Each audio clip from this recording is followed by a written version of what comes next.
Olá, queridos alunos dos terceiros anos, tudo bem com vocês? Estamos finalizando o nosso PET 7, semana 3 e semana 4 de Sociologia. Vamos, pessoal, vamos ver as atividades que temos? Bom, na semana 3, nós vamos fazer uma análise sociológica do mundo pós-moderno, a sociedade em que vivemos, e refletir as desigualdades na ocupação da terra. Tá ok, pessoal? Bom, nós sabemos muito bem que fala-se muito atualmente um plantio sustentável, tá? Em uma agricultura que esteja atrelada a saberes científicos tradicionais e que, ao mesmo tempo, respeite a natureza. Então, falamos hoje em agroecologia, que abrange os saberes científicos, populares e tradicionais. É uma forma de cultivar vegetais de maneira que respeite o tempo da natureza e seus recursos naturais. Ou seja, é um tipo de agricultura sustentável, tá?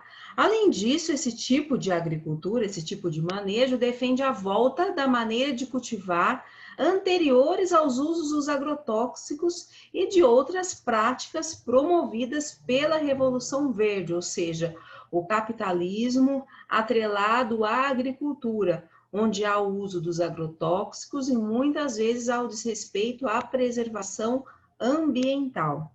O objetivo dessa agricultura ecológica é a busca por uma agricultura ambientalmente sustentável, economicamente eficiente, socialmente justa e também uma agricultura saudável, tá ok, pessoal?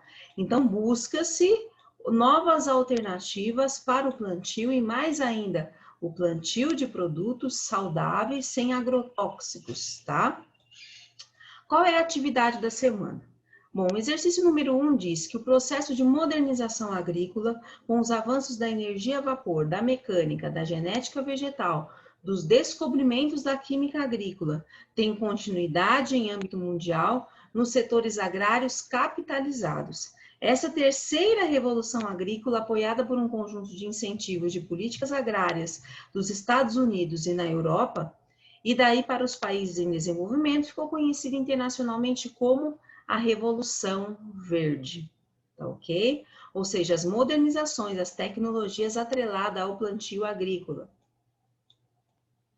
Vocês vão marcar no exercício número 2, com verdadeiro ou falso, as afirmativas abaixo e assinale a alternativa que corresponde à sequência correta. A primeira afirmação: a agroecologia é um tipo de saber científico que desconsidera os saberes popular e tradicional, uma vez que esses saberes não têm embasamento teórico e sustentável. A Revolução Verde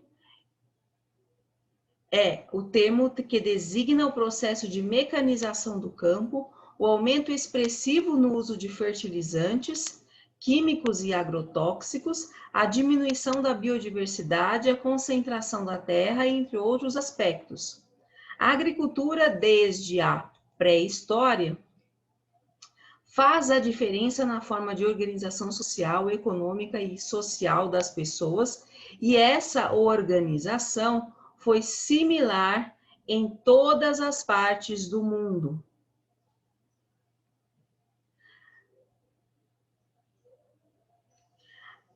O agrotóxico usado em larga escala desde a Revolução Verde não mata apenas os insetos que comem o plantio, mas também polui rios, nascentes e o mar. A consideração da terra, a concentração de terra é uma característica forte na formação histórica da sociedade brasileira e hoje é representada pelo latifúndio, fazendeiros e pelo agronegócio, tá ok? Bom, a alternativa correta aqui é a letra B, pessoal, a alternativa correta, tá certo? A alternativa correta é a letra B. Semana número 4. Vamos falar um pouco sobre o uso e ocupação da terra e analisar criticamente o papel do Estado nas políticas públicas do campo e compreender a concentração de terras e a sua influência na estrutura e nas relações sociais no Brasil. Concentração de terras e reforma agrária no Brasil. Bom, nós sabemos que existe uma alta concentração de terras, tá? E de acordo com o Atlas do Agronegócio em 2018, aproximadamente 45% das terras produtivas do país estão concentradas nas mãos de pelo menos 1% dos proprietários rurais, dando ao Brasil a 5ª posição no ranking de países com maior concentração de terras no mundo. A concentração de terras nós sabemos que está expressa na existência de latifúndios. Às vezes, esses latifúndios podem ser considerados terras improdutivas ou ociosas. Um latifúndio é improdutivo quando, apesar de ter boas condições para o plantio, por exemplo, não é utilizado em sua totalidade pelo proprietário.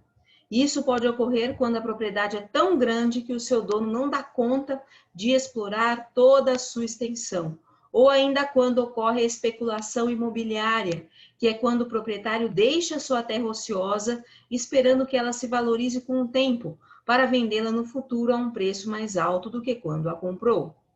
Quando uma propriedade se encontra nessa situação, a lei brasileira determina que ela não está cumprindo a sua função social.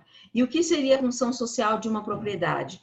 Apesar do artigo 5º da Constituição Federal garantir o direito de propriedade, ao mesmo tempo dispõe que a propriedade atenderá à sua função social. No caso da terra, isso quer dizer que uma grande propriedade rural não pode ser adquirida e não ser usada, pois a sua função social ser produtiva e atender às necessidades comuns da sociedade, tais como gerar emprego e produzir alimentos. A Constituição Federal, ela dispõe ainda que a União pode desapropriar por interesse social, para fins de reforma agrária, o imóvel rural que não esteja cumprindo a sua função social, o que é feito mediante indenização ao dono desapropriado. Bom, nós sabemos muito bem que nossa política, principalmente a nossa política, é composta por políticos que compõem uma bancada ruralista e existem muitos movimentos sociais que intensificaram a luta pelo direito à terra, tá? O mais conhecido é o MST. A reforma agrária teve poucos avanços até os dias atuais e os conflitos pela terra no campo continuam. Ao contrário do que o senso comum costuma difundir, a reforma agrária não é uma política de Estado exclusivamente socialista. A política de redistribuição de terras foi uma das estratégias de desenvolvimento adotadas por países reconhecidamente capitalistas e desenvolvidos, como a França, os Estados Unidos e o Japão. Nesses países, ela foi implementada com o fim de integrar as pessoas ao sistema capitalista, aumentando a produtividade da terra, aumentando a participação das pessoas na economia nacional, melhorando suas condições de vida e promovendo o desenvolvimento dessas sociedades como um todo. Ok, pessoal? Bom, como atividade, vocês vão ler um trecho da obra Funeral de um Lavrador, de João Cabral de Melo Neto, de 1968, tá? E vocês vão ler e problematizar a questão, tendo como base a música Funeral de um Lavrador, de João Cabral de Melo Neto, e o conteúdo proposto essa semana, diga o que você compreendeu sobre a questão que envolve os trabalhadores rurais sem terra e o acesso à terra, tá? Você pode responder essa questão com um texto, um poema, uma poesia, um meme, um cartoon e um desenho também, pessoal. Fica livre para vocês, tá joia?